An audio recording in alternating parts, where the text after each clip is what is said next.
How are we doing, Raven fans, Oriole fans, and Terp fans today? Thank you very much for joining us here for our Ravori Sports podcast. Like and subscribe to all of our social media content. So we want to thank you for joining us here. Let's get the football season started here with our Maryland football preview 2025. Lots of changes now. College football is like this. We turn over. It's becoming more like NFL, where you turn over rosters and coaches and all that stuff more often. So we're going to go over all of that stuff with you for all of you Terp fans joining us today.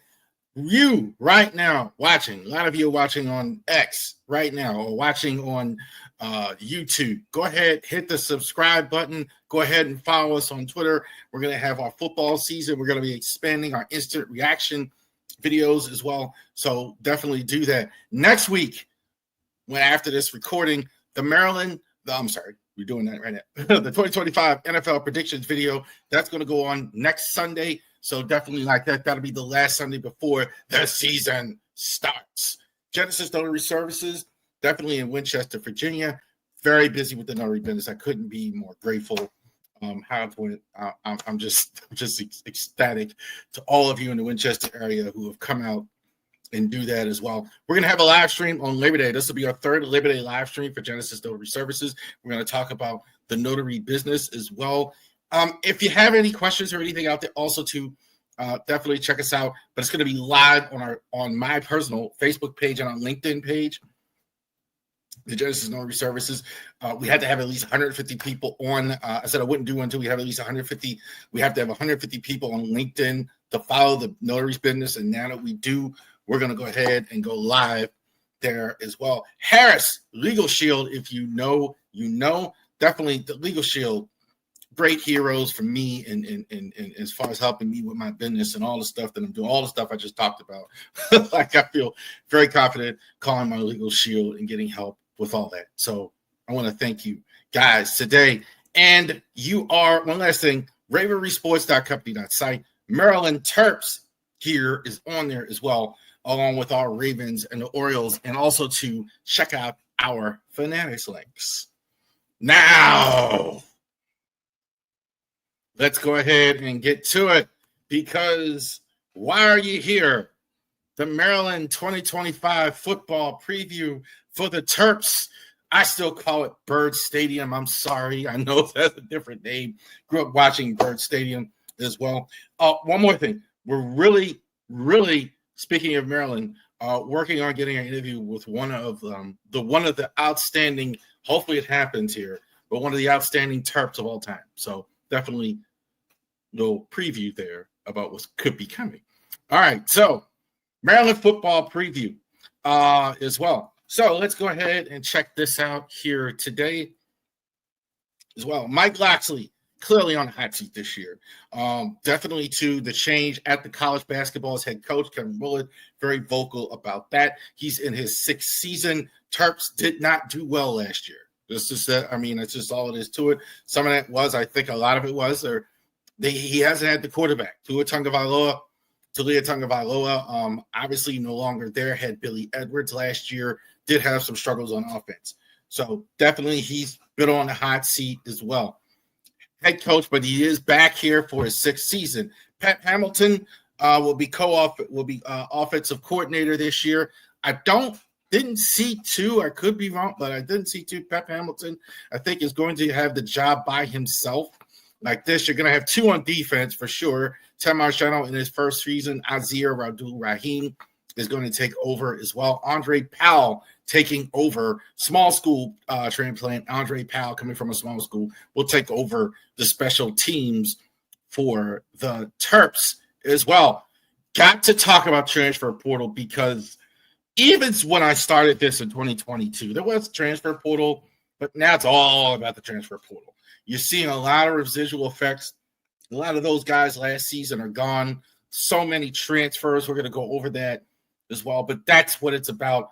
A lot, especially for Maryland this year, a lot of their core players, their starters, team are out. So when you got guys that this is what college football is now. They leave. That's it. So either you got to keep giving them bad money. Sometimes if they're an elite and they get money or whatever, but a lot of times these guys go. This is what is coming in. D.D. Holmes from Florida State. Question whether he's going to start as well there, but he's definitely one of their prospects. Justin Martin, he's definitely in the quarterback competition, or was when it started. Maybe he'll be your backup here as well. Could start. It doesn't look like he's going to start, but it is possible. I think the best of this group is Dorian Fleming from Georgia State.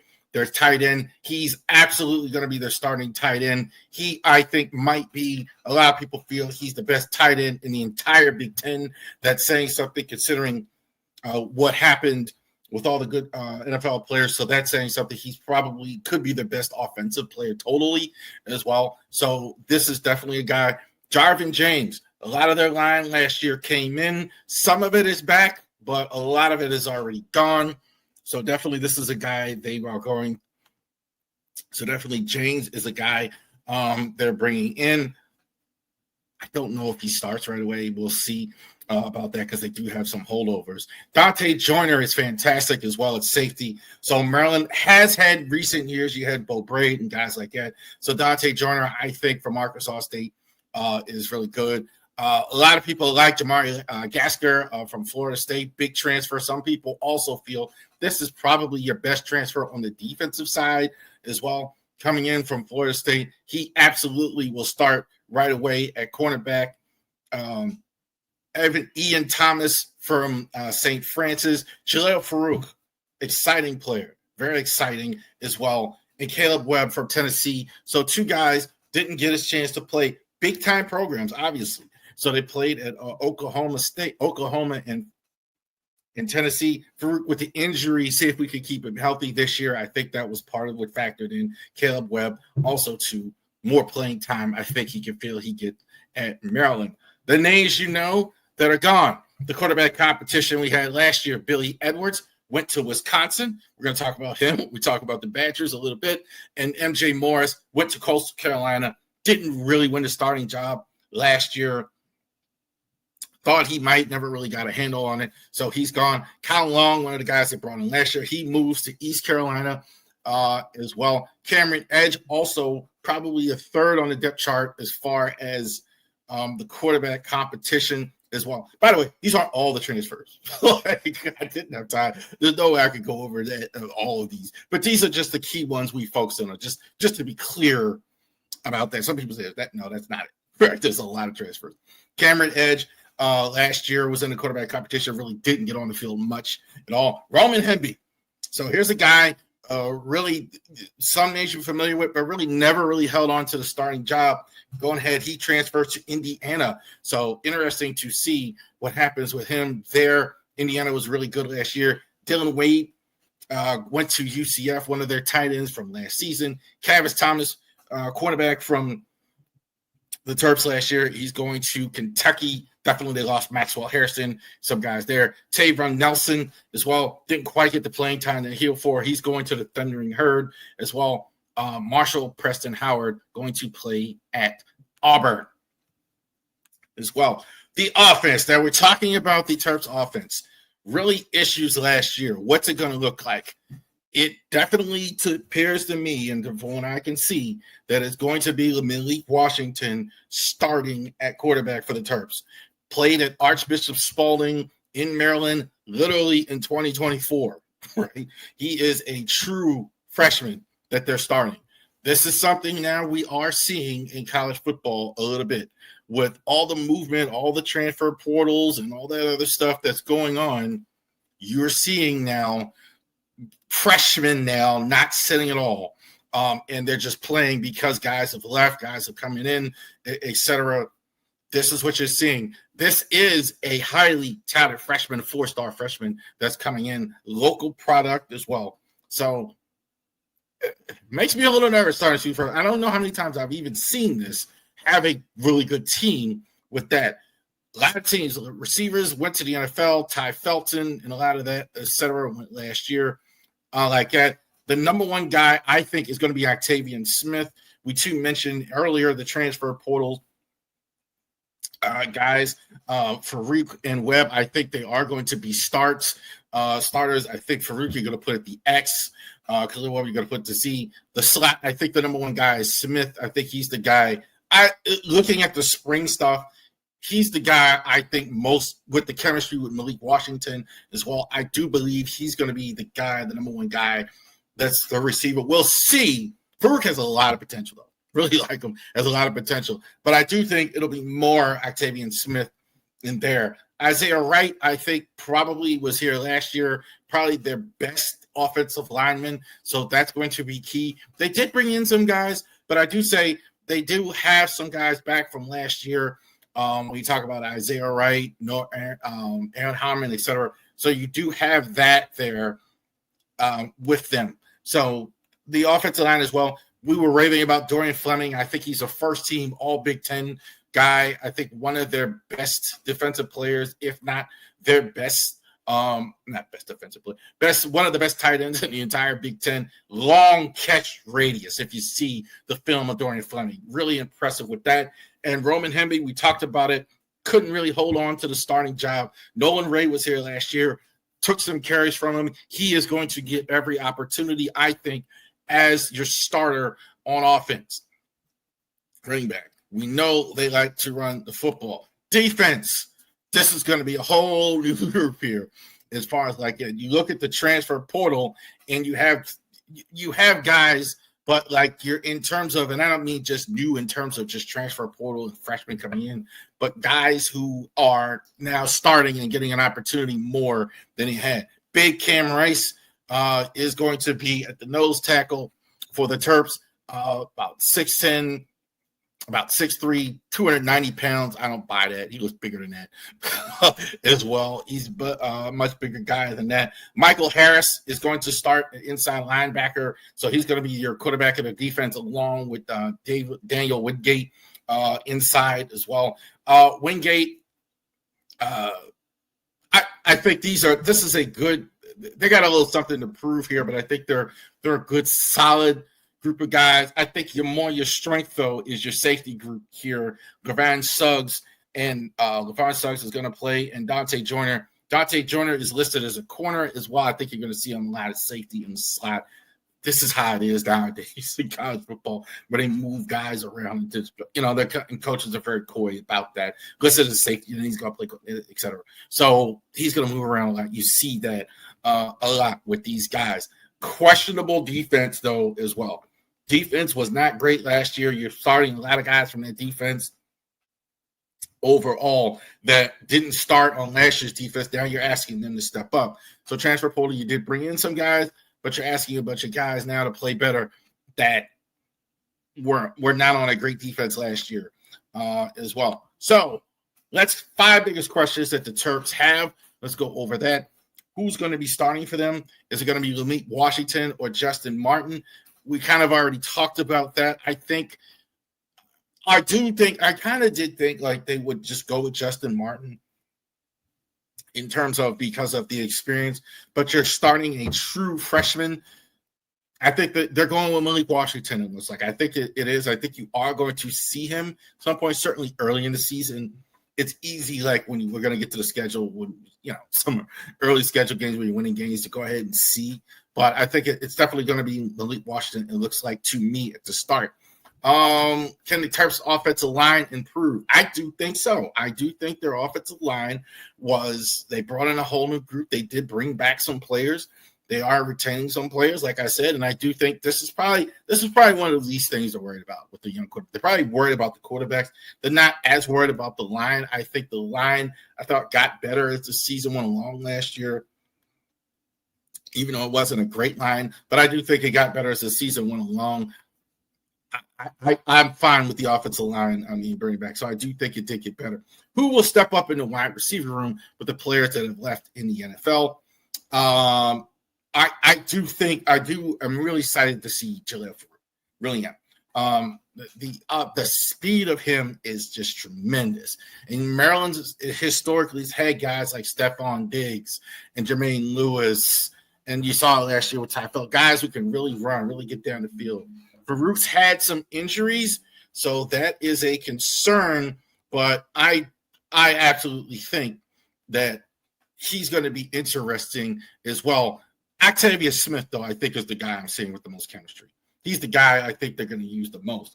Will the Terps be in the college football playoff? No. I'd love to say yes. I do think that's a bit much over their skis. And Washington is really good quarterback. He's really good. He would have to be much better than what they think. He'd have to be that in a Big Ten now with really, really good players. Also, too, the division thing is gone, so I don't see them going to the college football playoffs.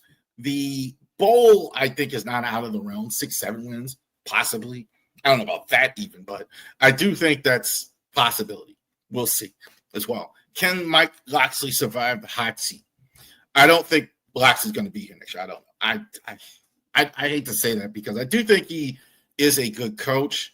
I do think the Terps, with all the money they're spending, you see what they just spent in Buzz Williams in basketball, that they want to step up and do more with that. I don't think Locksley survives another season. I do think he'll survive in season. I don't think that'll happen, but I don't know. Short of unexpected results, I don't think Locksley gets another season as well.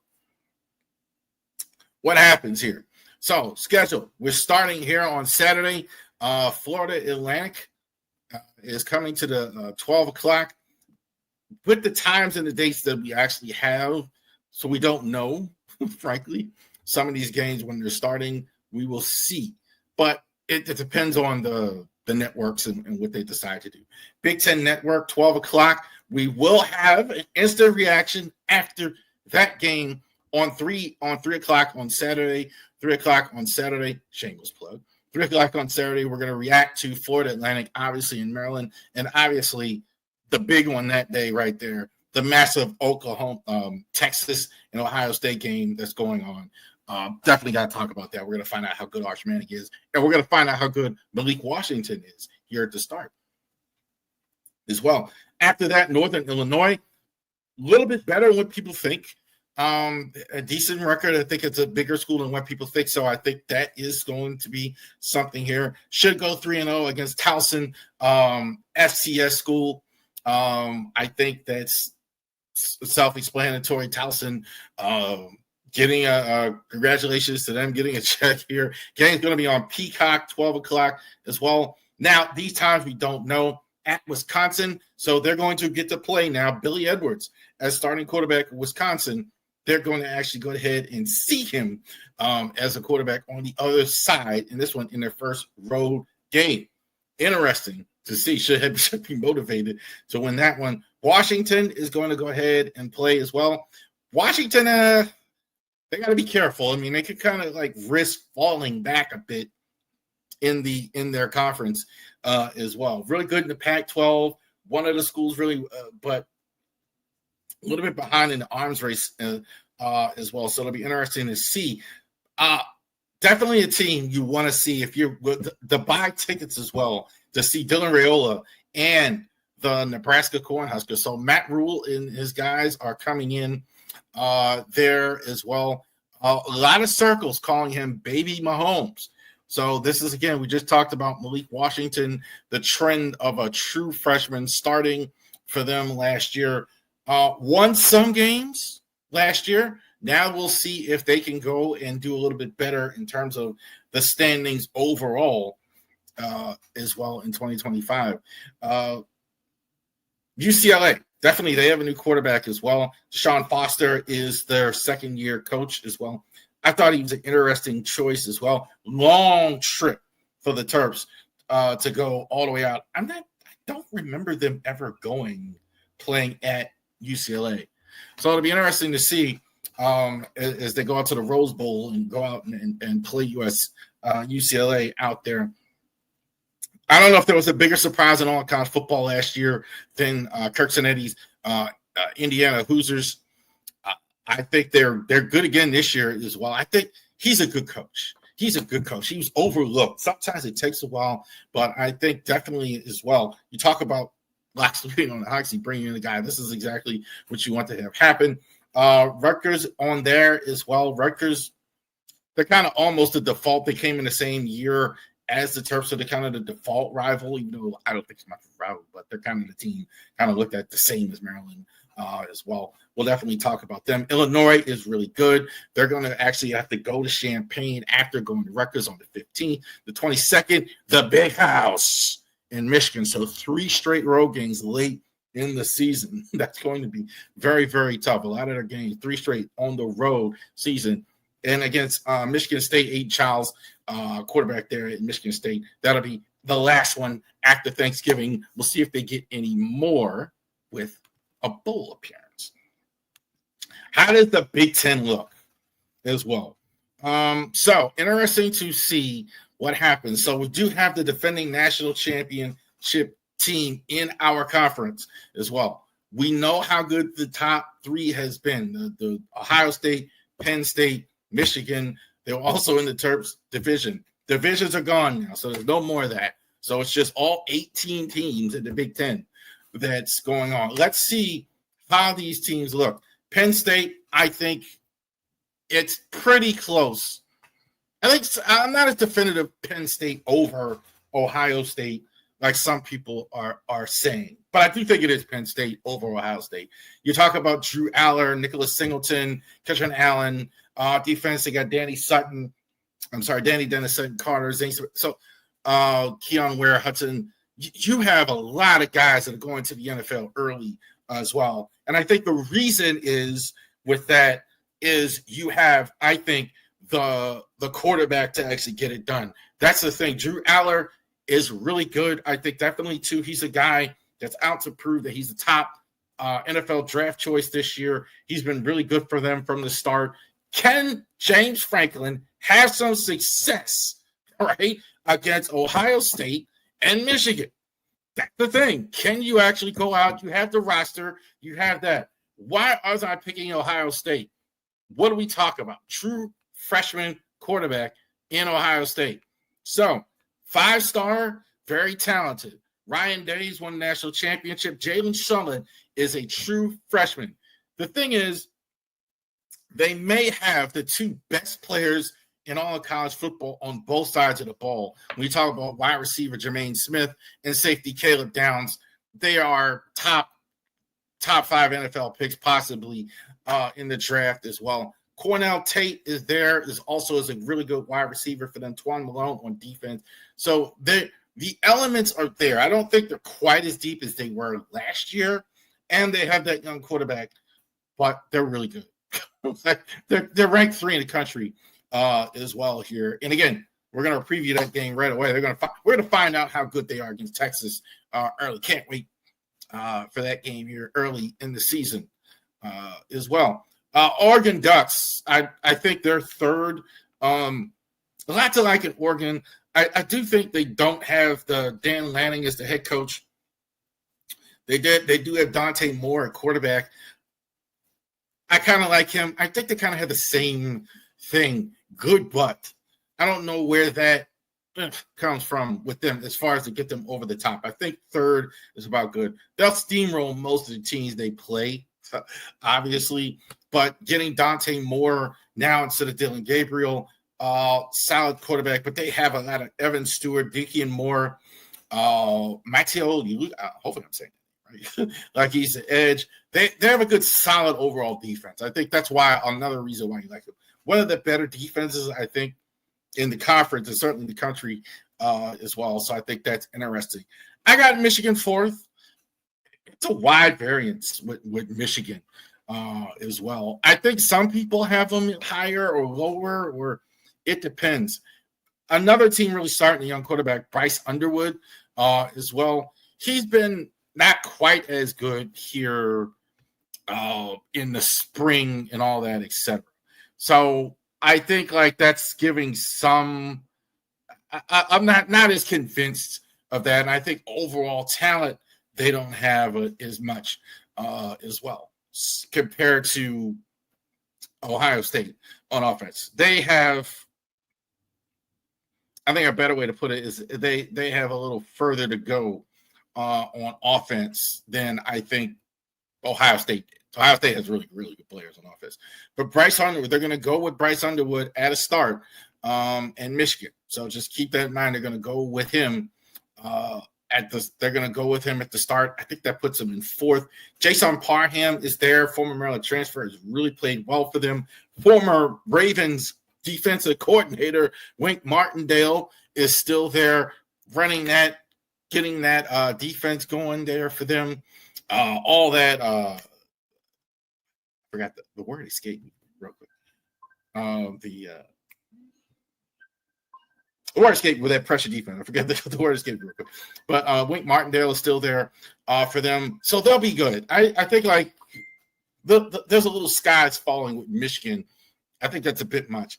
Indiana, I'm still a believer. I think what I saw last year was fantastic as well. They did lose some players, but they still have a lot of those JMU players there. Francisco Mendoza is going to take over a quarterback for them. I think he might even be better than what they had last year. Eris came over as well. Pat Coogan, I think Pat Coogan is just the center from Notre Dame. They led the Big Ten in all scoring in 2024. So I'm still a believer. I think they still have a lot of that good team there as well. Indiana's not going to just fall back into the abyss as well. I think they're a little bit better than Illinois. That might surprise some people as well. But the Brad Bellarmine's team, I think, is good. I'm not as big on Altmaier as some people are. That's kind of why he's good. But I think he's a little – I think like Dylan Gabriel, I think, is a good comp for him. He does a lot of good stuff. He's a good, solid quarterback. I don't think he's a guy that can put it on the back. And I don't think the rest of that team is as good as well. I think they certainly will be in the fight for the playoffs, but I don't know. I'm kind of like a Oregon light, if that makes sense. Not quite as strong as Oregon, but I think they'll be good, obviously. Gabe Lucas, Xavier Scott. Defensively, I think they'll be solid. I think they've been solid. USC. I was a little wrong about USC last year. I think their offense wasn't as good as I thought it was going to be. When I see her play, I can say this. Lincoln Riley has great speed on that team still. And I think that's the one thing I am convinced about. They couldn't hit enough as well. Defense kind of wore down a bit. They have Jordan Maivia, Jayden Maivia as their quarterback. Jacoby Lane is going to be a wide receiver. They have good defensive player. Kamar Ramsey, I think, is NFL level at some point, even though he's young. I think he's that, and so is Eric Gentry on defense. So they have some player, but I think they're maybe a little bit away from the elite, though. Although they have great speed, watching them, great, tremendous speed. Baby Mahomes, Dylan Raiola last year. I think some people were a little hard on him as far as him being disappointing and all that. I mean, they were asking a lot of him. But I think he's still really good. I think I could definitely see him. I mean, when I have seen him develop into a guy that goes into the upper echelon of the Big Ten. It wouldn't surprise me at all if that's the way it went. I don't know if it's going to go that way, but obviously his father played in the NFL, Dominic Raiola as well, so we know how good he was. Jed Fish's Washington kind of losing ground, in my opinion, in terms of that. In terms of what I mean, where they were a few years ago and where they came from when they came from the Pac-10. they were a team that really was. I mean, they were in the national championship game as well. They were one of the biggest reasons why the Big Ten, when you had issues with the Pac-12, they wanted a Washington Huskies there, and I think they're losing a little steam. I think they're losing a little bit of steam there. There are some players. Desmond Williams, I think, is a good running quarterback, good dual threat quarterback. They have for them. They're definitely going to run the football. I know there as well. Jonah Coleman has tremendous speed, 5'9", Denzel Boston. So they have some good, decent speed, but I think they kind of run the risk of maybe I expected a little more. I think that's the best way that I could put that with the Huskies. So they're in the middle. I think they're at 9. I think in that Big Ten. 10. The Iowa Hawkeyes. I think this could be the last season. I don't know if this is going to be the last season for Kirk Ferentz, but I think he could be retiring. This is a typical Iowa Kirk Ferentz team. Who's the quarterback? Mark Groskowski from San Diego State. Good guys on special team. Caden Winston, great. Led the Big Ten in kick and punt returns. Very solid defensive line. Of course, Kurt, Aaron Graves, Matt Lewin, Ethan, but no firepower. This is why you're 10. This is the problem in Iowa. They have a good, solid offensive line, good, solid defensive line, and they're struggling to score a point. This is a typical Kirk Ferentz team, and I don't know if that's going to work nowadays. In that they're again, I almost can guarantee you every year the Hawkeyes get to the point where they're in the top 20, and everybody's going to get excited, and then they kind of fade out there. Wisconsin. Other people like them more than I like them here at the start. I'm not as sold on Luke Fickell's team. One of the biggest reasons is you got Billy Edwards as a quarterback. I don't think Billy Edwards is the guy that's going to take you offensively like that from what I saw last year. Edwards was good at times, but I don't. I think defensively they're better than Maryland was last year. So I do think that'll be true. It's a typical Wisconsin team, like in terms of defensively being better. Luke, another Maryland guy, Dylan Jones is there from Maryland Prana. Offensive line, I think it would be good. I think there's some elements there, but yeah, I don't think that's going to get it as far as that. As far as being upright, I mean, could they go to a bowl and get to one? Sure, could they do? But I mean, again. It's tough. You got 11 other really good teams. You got really, really, really good teams in the Big Ten as well. Couple more. Scarlet Knights. Rutgers Scarlet Knights. Greg Schiano back there. Still has Ethan Campbell as quarterback as well. So they don't have Kyle Mugwire anymore. They got CJ Campbell, who Mugwire had 1,200 yards and led the Big Ten. I think the strength of their team is their defense, their pass rush as well. Dylan Braithwaite on offense, I want to mention him. He's got like 4.3 speed. So definitely they could score some.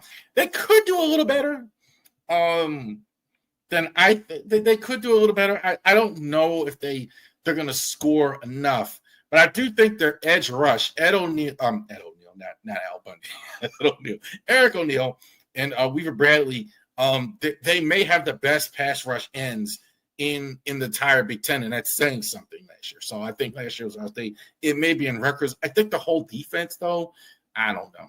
Not as convinced with that in terms of the rest of those. Michigan State, now we're at the bottom. The teams where I don't think I'm thinking they're not going to bowl. Michigan State, again, Aiden Childs is going to be the quarterback for them again this year. Transfer with Jonathan Smith a year ago from the Jack Villing, and Jack Villing is going to be the tight end. Their defense, they were very poor defensively as well last year. So I don't think this is what I think as we're going here. I think that is.